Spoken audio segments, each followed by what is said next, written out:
Ben Adnan Ergüven, rahmetli babamdı. Tefeciler yüzünden, tefecilerin hakaretlerine, küfürlerine, tehditlerine dayanamayıp sabah saatlerinde kendini asanadı. Oğluyum ben şu anda. Babam kendini astıktan sonra sebebinin ne olduğunu bilemediğimizden dolayı, biliyorduk, tahmin ediyorduk ama bu yüzden olduğunu bilemediğimiz için cebine baktığımız zaman biz zaten bir mektubu gördük, her şeyi açığa vurdu. Mektubun içinde 4-5 tefecinin içinde yazdığı kelimeler, buna hakaret ettiği her şeyi içinde yazmış ve cebine koyup kendine asmıştır, hayatına son vermiştir.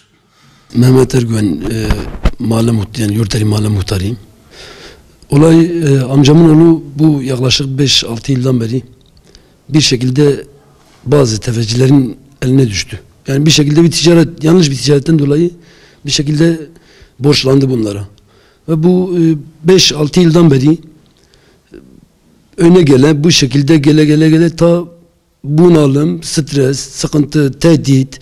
Yani kısacası her bir gün geldiğinde bir sıkıntıyla beni çağırırdı. İşte hem mahalle muhtarı olarak hem de amca olarak yani kendisine yakın gördüğü için hep bana dertleşirdi, yani bana söylerdi, yani işte böyle oldu.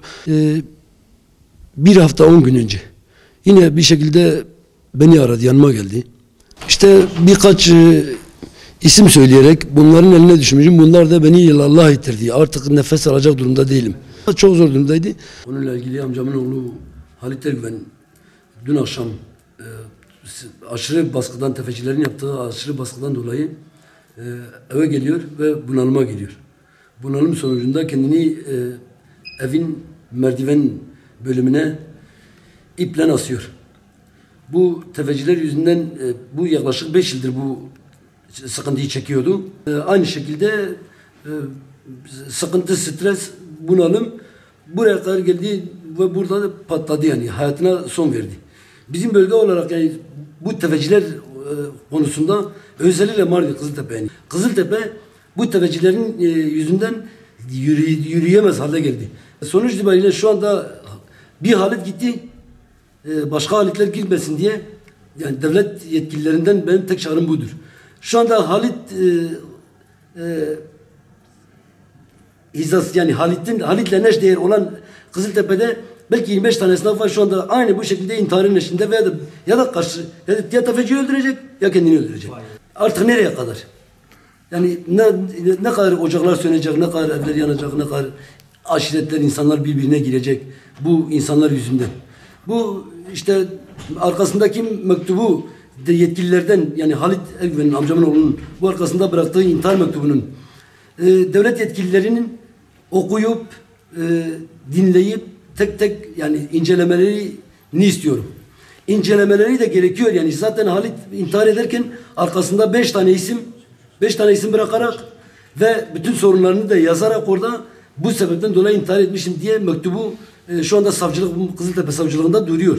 Yani olayla ilgili bir kişi tutuklandı. Diğer kalan 4 kişi de şu anda yargı sürecinde ve aramaları çıkmış, bekliyor halde. O şekilde devam ediyor.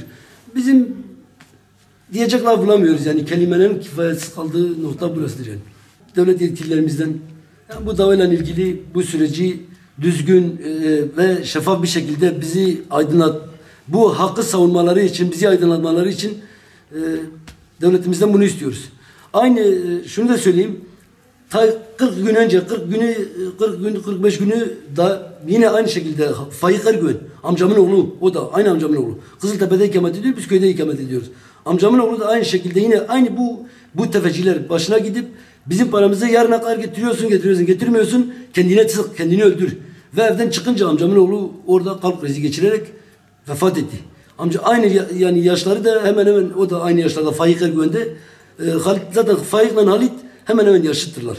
İkisinin de arkasında bir sürü çocuk, bir sürü sorun, bir sürü kayıp, acı, yani onun acısı, Faik Ergüven'in acısı dinmezken Halit'in acısı üstüne geldi. Yani devletten beklentimiz bu, yani bunun aydınlatılması, bu insanların önüne geçilmesi.